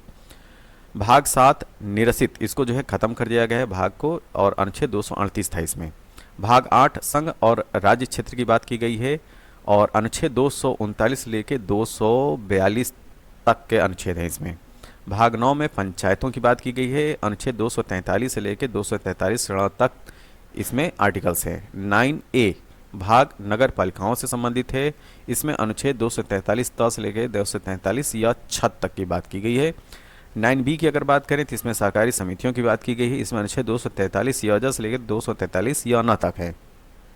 भाग 10 की बात करें तो अनुसूचित एवं अनुसूचित जनजाति क्षेत्र की बात की गई इसमें, जो कि अनुच्छेद 244 और 244A को डील करता है। भाग 11 संघ एवं राज्यों के बीच संबंध की बात करता है, और इसमें अनुच्छेद 245 से लेकर 263 तक के अनुच्छेद शामिल हैं। भाग 12 की बात करते हैं, तो भाग 12 में वित्त, संपत्ति, संविदाएं एवं वाद, अनुच्छेद 264 से लेकर 300A तक की बात की गई है। भाग 13 की बात करें तो भारत के राज्य क्षेत्र के भीतर व्यापार वाणिज्य एवं समागम की बात भाग 13 में की गई है। और अनुच्छेद कौन से हैं? 301 से लेकर 307। भाग 14 में क्या है? तो वाणिज्य एवं समागम संघ और राज्यों के अधीन सेवाएं हैं इसके अंतर्गत। और अनुच्छेद 308 से लेकर 323 तक के अनुच्छेद है इसमें। भाग 14A की बात करें तो इसमें जो है ट्रिब्यूनल्स की बात की गई है, अधिकरण जिसको बोलते हैं हिंदी में। और आर्टिकल 323A और 323B इसके अंदर आते हैं। भाग 15 की बात करें तो इलेक्शन आता है इसमें। आर्टिकल 324 से लेकर 329A इसमें जो है वो है। भाग 16 की बात करें तो भाग 16 में कुछ वर्गों के संबंध में विशेष उपबंध की बात की गई है। इसमें आर्टिकल 330 से लेकर 342A आता है। भाग 17 की बात करें तो इसमें राजभाषा आती है। अनुच्छेद 343 से लेकर 351 तक के अनुच्छेद इसमें आते हैं, आर्टिकल्स आते हैं। भाग 18 आपात उपबंध है जिसमें अनुच्छेद 352 से लेकर 360 की बात की गई है। आर्टिकल 19 की अगर हम भाग 19 की बात करें तो ये मिसलेनियस है, इसमें 361 से लेकर 367 तक के आर्टिकल हैं। भाग 20 इसमें संविधान संशोधन की बात की गई है, इसमें अनुच्छेद 368 आता है। भाग 21 ये जो है टेम्परेरी है, संक्रमणकालीन और विशेष उपबंध है।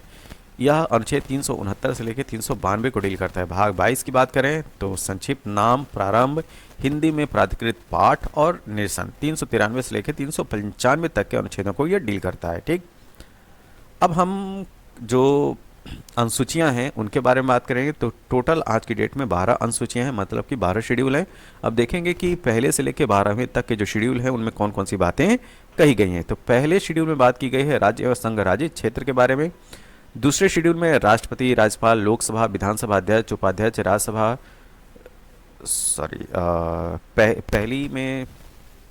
पहली जो है अनुसूची में राज्य एवं संघ राज्य क्षेत्र, इसके साथ राष्ट्रपति, राज्यपाल, लोकसभा, विधानसभा अध्यक्ष एवं उपाध्यक्ष और राज्यसभा एवं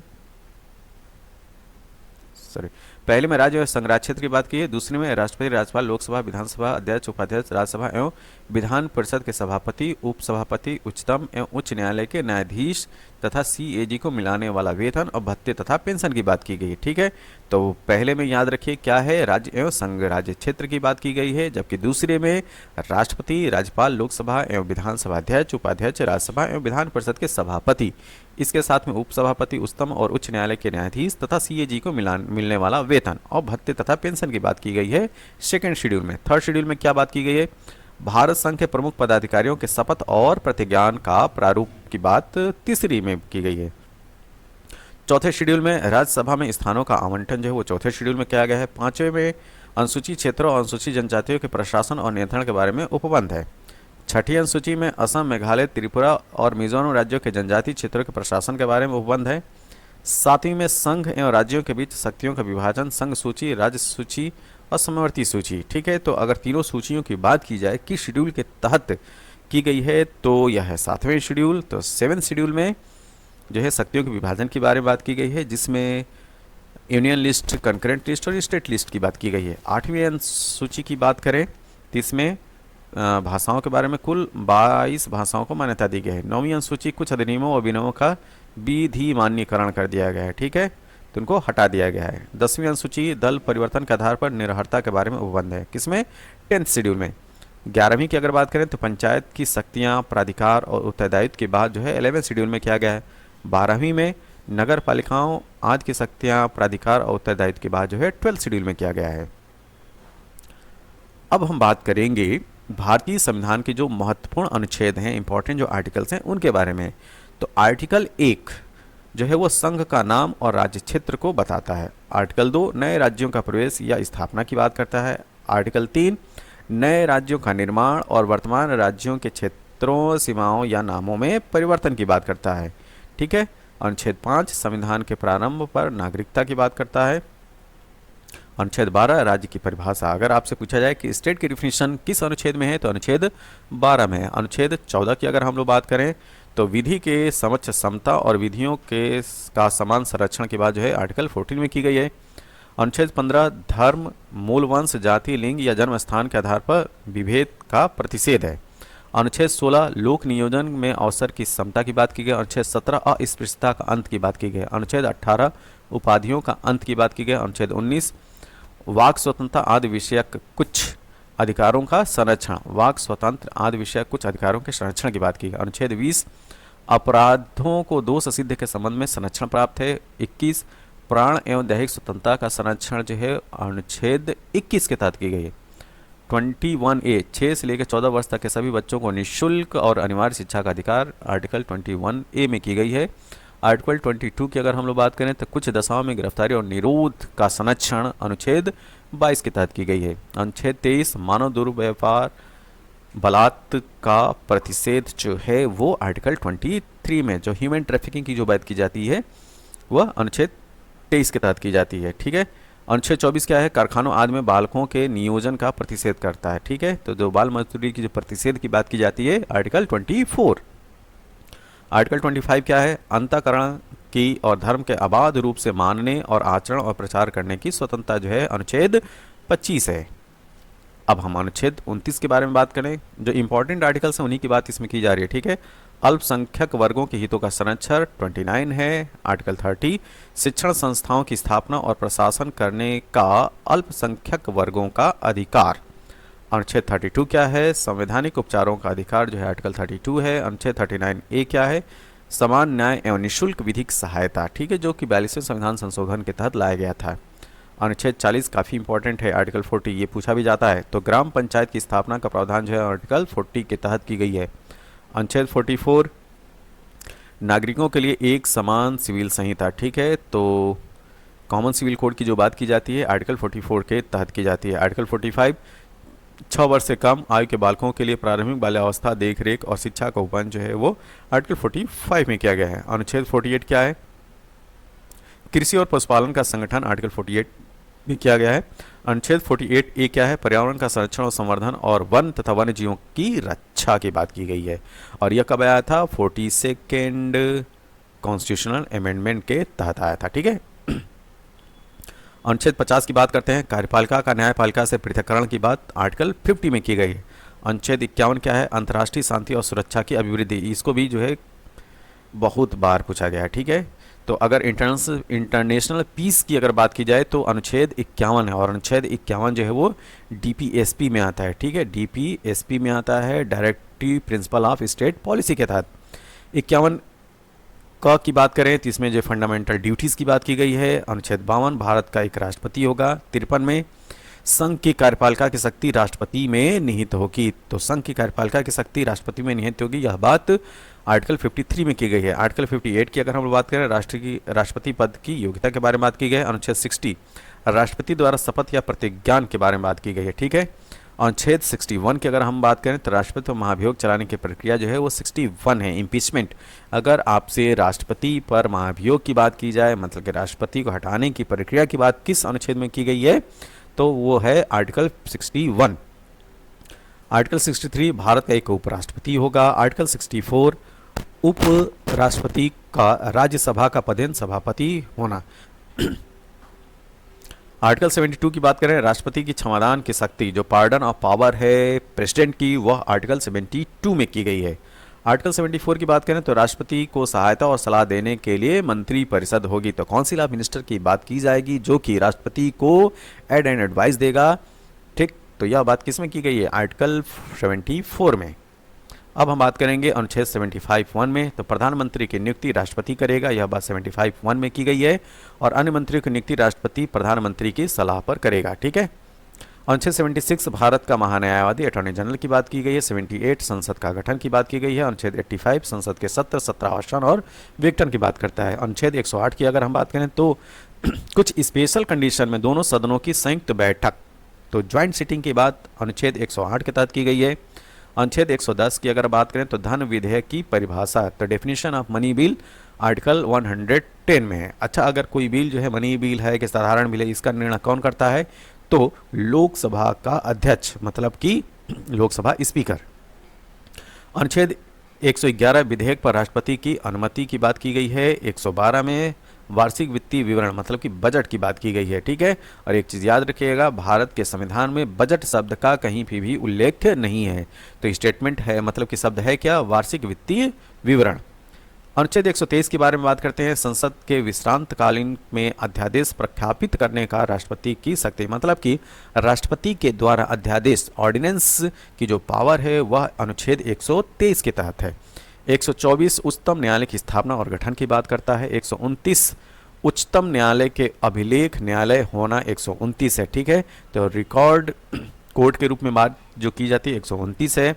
137 निर्णय या आदेशों का उच्चतम न्यायालय द्वारा पुनर्वलोकन 137 है। 143 उच्चतम न्यायालय से परामर्श करने की राष्ट्रपति की शक्ति। तो उच्चतम न्यायालय मतलब सुप्रीम कोर्ट से परामर्श लेने की जो पावर है वह राष्ट्रपति की है, वह किस अनुच्छेद के तहत है? 143। 148 में CAG की बात की गई है, महालेखा परीक्षक की। 152 में राज्यों के राज्यपाल की बात की गई है। 155 में राज्यपाल की नियुक्ति के बारे में बात की गई, ठीक है। आर्टिकल 161 के बारे में बात करते हैं। राज्यपाल की क्षमादान की शक्ति जो है वो 161 में है, वहीं पर राष्ट्रपति के क्षमादान की जो शक्ति है पार्डन की वो 72 में है। अनुच्छेद 163 की बात कर रहे हैं। राज्यपाल की सहायता और सलाह देने के लिए एक मंत्री परिषद होगी, यह बात आर्टिकल 163 में की गई है। और आर्टिकल 164(1) में क्या कहा गया है? इसमें मुख्यमंत्री की नियुक्ति राज्यपाल करेगा, ठीक है। तो 164(1) क्या कहता है? मुख्यमंत्री की नियुक्ति राज्यपाल करेगा और अन्य मंत्रियों की नियुक्ति राज्यपाल मुख्यमंत्री की सलाह पर करेगा। तो और इसी तरीके से केंद्र में किस अनुच्छेद के तहत बात की गई थी? 75(1) के तहत की गई है ये वाला अनुच्छेद, ठीक। और राज्य में अगर बात किया जाए तो राज्य में 164(1) है, ठीक, जो इस तरह की बात करता है कि मुख्यमंत्री की नियुक्ति राज्यपाल करेगा और अन्य मंत्रियों की नियुक्ति राज्यपाल मुख्यमंत्री की सलाह पर करेगा। अनुच्छेद 165 के बारे में बात करते हैं। राज्य का महाधिवक्ता मतलब कि एडवोकेट जनरल की जो बात की गई है वो आर्टिकल 165 के तहत की गई है। आर्टिकल 169 की बात करें तो राज्यों में विधान परिषदों का उत्साधन या सृजन, मतलब कि जो स्टेट में लेजिस्लेटिव काउंसिल होती है उस के बनने और ख़त्म होने की जो बात की गई है वह आर्टिकल 169 में की गई है। आर्टिकल 200 की बात करें तो राज्यपाल द्वारा विधेयकों पर जो अनुमति होती है वह आर्टिकल 200 है। आर्टिकल 213 ये बहुत इंपॉर्टेंट है। तो विधानमंडल के विश्रांति काल, मतलब कि जब लेजिस्लेटिव असेंबली न चल रही हो तो राज्यपाल की अध्यादेश जारी करने की शक्ति होती है, ठीक है। तो ऑर्डिनेंस के द्वारा कोई बिल अगर पास होता है राज्य में तो यह पावर है 213। तो राज्यपाल के द्वारा ऑर्डिनेंस पास करने की जो शक्ति है वो अनुच्छेद 213 में। अनुच्छेद 214 की बात करें, राज्यों के लिए एक उच्च न्यायालय होगा। आर्टिकल 226 की बात करते हैं, कुछ रिट निकालने के उच्च न्यायालय की शक्ति होती है, ठीक है। 233 जिला न्यायाधीशों की नियुक्ति। 239 संघ राज्य क्षेत्रों का प्रशासन की बात की गई है। 239 AA, ठीक है, दिल्ली के संबंध में विशेष उपबंध की बात की गई है। तो इस समय दिल्ली के जो मामले हाईलाइट हैं तो उसके संबंध में ये जो अनुच्छेद है आर्टिकल 239 आर्टिकल 239 AA को याद रखिएगा, ठीक है। अनुच्छेद 243 क की बात करें तो इसमें जो है ग्राम सभा की बात की गई है। 243 ख पंचायतों के गठन की बात की गई है, ठीक। आगे हम लोग देखेंगे 43 घ की बात, ठीक है। तो 243 घ पंचायतों का आरक्षण। 243 झ पंचायतों की वित्तीय स्थिति में पुनर्वलोकन के लिए राज्य वित्त आयोग का गठन की बात की गई है। 243 ट में पंचायतों के निर्वाचन के लिए राज्य निर्वाचन आयोग की बात की गई है। 243 थ में नगर पालिकाओं का गठन की बात की गई। 243 य घ में जिला योजना, ठीक है, डिस्ट्रिक्ट प्लानिंग समिति की बात की गई है। 249 अनुच्छेद की बात करें तो राज्य सूची के विषय के संबंध में राष्ट्रीय हित के में विधि बनाने की संसद की शक्ति की बात की गई है। अनुच्छेद 243 अंतर्राष्ट्रीय करारों को प्रभावी करने का विधान होता है, ठीक है। तो जो भी इंटरनेशनल एग्रीमेंट होते हैं वह अनुच्छेद 253 के तहत होते हैं। 253 आर्टिकल 263 की अगर बात करें तो अंतर राज्य परिषद के संबंध में उपबंध करता है, ठीक है। इंटर स्टेट काउंसिल की बात किसमें की गई है? आर्टिकल 263। ये भी जो है वो बार बार ये प्रश्न पूछा जाता है। अनुच्छेद 266 की बात करें तो भारत और राज्यों के संचित निधियों और लोक लेखा की बात की गई है, ठीक है। तो जो कंसोलिडेटेड फंड ऑफ इंडिया और पब्लिक अकाउंट की बात की गई है वह आर्टिकल 266 के तहत की गई है, ठीक है। तो जो कंसोलिडेटेड फंड ऑफ इंडिया है जिसको संचित निधि बोलते हैं, यह है 266(1) के तहत। और पब्लिक अकाउंट की जो बात की गई है, लोक लेखा की जो बात की गई है वह 266(2) के तहत की गई, ठीक है। अनुच्छेद 267 में कंटीजेंसी फंड की बात की गई, ठीक है। तो भारत की आकस्मिकता जो निधि है, ठीक, कंटिजेंसी फंड ऑफ इंडिया की जो बात की गई है आर्टिकल 267 में। 279 ए क्या है, माल और सेवा कर परिषद मतलब जीएसटी काउंसिल की बात अगर आपसे पूछा जाए तो 279 ए है। Finance commission of India article 280 है। 300 ए या 300 का जो आर्टिकल है वह क्या है, तो विधि के प्राधिकार के बिना व्यक्तियों को संपत्ति से वंचित न किया जाना। तो संपत्ति के अधिकार की बात की गई है। तो संपत्ति का अधिकार जो है आज की डेट में एक लीगल राइट है, ठीक है, लेकिन जब संविधान बना था तो उस समय संपत्ति का अधिकार एक संवैधानिक अधिकार हुआ करता था, ठीक है, और फंडामेंटल राइट में हुआ करता था वो। अनुच्छेद 312 की अगर हम बात करें तो अखिल भारतीय सेवाओं की बात की गई है। आर्टिकल 315 में संघ तथा राज्यों के लिए लोक सेवा आयोग, तो लोक सेवा आयोग संघ और राज्यों के लिए होगा, यह आर्टिकल 315 में बात की गई है। लेकिन ऑल इंडिया सर्विसेज जो इसमें आईएएस, आईपीएस और इंडियन फॉरेस्ट सर्विस आती है वह अनुच्छेद 312 के तहत है। 323 का प्रशासनिक अधिकरण की बात करता है, एडमिनिस्ट्रेटिव ट्रिब्यूनल्स की बात करता है। 324 के तहत निर्वाचन आयोग है। 330 के तहत लोकसभा में अनुसूचित जाति मतलब कि एससी और अनुसूचित जनजाति एसटी के लिए सीटों के आरक्षण की बात की गई है। आर्टिकल 332 की अगर हम लोग बात करें, राज्यों की विधानसभा में अनुसूचित जातियों और अनुसूचित जनजातियों के लिए सीटों के आरक्षण की बात की गई है अनुच्छेद 332 में। अनुच्छेद 338 की बात करें, राष्ट्रीय अनुसूचित जाति आयोग की बात की गई है, ठीक है। तो शेड्यूल कास्ट कमीशन की जो बात की गई है आर्टिकल 338 है।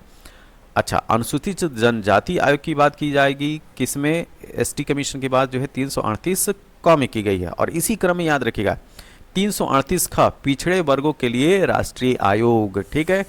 तो इस तरह से याद रखना है, 338 बहुत ही इंपॉर्टेंट है। 338 किससे डील करेगा, शेड्यूल कास्ट कमीशन के बारे में बात करता है। तो नेशनल शेड्यूल कास्ट कमीशन की बात किसमें की गई है, आर्टिकल 338 के तहत की गई है। और national commission for scheduled tribes की बात किसमें की गई है, आर्टिकल 338 ए के तहत की गई है। और पिछड़े वर्गों के लिए राष्ट्रीय आयोग, इसकी बात 338 ख के तहत की गई है, ठीक है। आगे हम लोग बात करेंगे अनुच्छेद 343 आर्टिकल 343। तो संघ की राजभाषा हिंदी और लिपि देवनागरी होगी, ठीक। तो एक चीज याद रखिएगा, अगर कोई आपसे पूछे कि भारत की राष्ट्रभाषा क्या है, तो भारत की कोई राष्ट्रभाषा जो है आज की डेट में नहीं घोषित है, केवल राजभाषा है, ठीक है। तो आर्टिकल जो 343 संघ की राजभाषा हिंदी के बारे में बात करता है और लिपि कौन सी होगी, देवनागरी होगी। अनुच्छेद 350 ए के बारे में बात करें तो प्राथमिक स्तर पर मातृभाषा में शिक्षा की सुविधाएं देना यह राज्य का कर्तव्य होगा, ठीक है। आर्टिकल 352 राष्ट्रीय आपात की घोषणा युद्ध और बाह्य आक्रमण या सशस्त्र विद्रोह के कारण आपातकाल की घोषणा की बात करता है, अनुच्छेद 352। अनुच्छेद 356 राज्यों में संवैधानिक तंत्र के विफल हो जाने की दशा में राष्ट्रपति शासन का उपबंध करता है, ठीक है। तो जो प्रेसिडेंट रूल लगता है स्टेट में वो आर्टिकल 356 के तहत लगता है। और कब लगता है, जब राज्य में मतलब स्टेट में कॉन्स्टिट्यूशनल मशीनरी जो है फेल हो जाती है तब लगता है। अनुच्छेद 360 की बात करें आर्टिकल 360, तो इसमें वित्तीय आपातकाल की बात की गई है, फाइनेंस इमरजेंसी की बात की गई है। और भारत में आज तक कभी भी फाइनेंस इमरजेंसी नहीं घोषित हुआ है। अनुच्छेद 368 के बारे में बात कर लेते हैं। तो संसद के संविधान का संशोधन करने की जो शक्ति और प्रक्रिया है, ठीक है, power and process constitutional amendment करने का, वह अनुच्छेद 368 के तहत कहा गया है। तो यह वीडियो था हमारा भारतीय संविधान और राज्य व्यवस्था से। यह एक कंप्लीट वीडियो है। अगर आपने इस वीडियो को देख लिया तो आपके आने वाले एग्ज़ाम में जो भी प्रश्न आएंगे इस विषय से तो उनको आप जो है बड़े आसानी से कर लेंगे। तो इस वीडियो को जो है आप बार बार देखिए, फैक्ट्स की भरमार है इस वीडियो में। और जो है यहाँ से इनमें जो है उन्हीं फैक्ट्सों को जो है शामिल किया गया है जो प्रश्न आपसे पूछे जाते हैं। तो आप जो है इन चंद घंटों में जो है इस पूरे सब्जेक्ट को आप तैयार कर सकते हैं। तो यह पूरा विवरण था पॉलिटी से संबंधित। यह वीडियो कैसा लगा, जैसा भी लगा हो आप अपने सुझाव जो है कमेंट बॉक्स में ज़रूर दें। तब तक के लिए थैंक यू, धन्यवाद।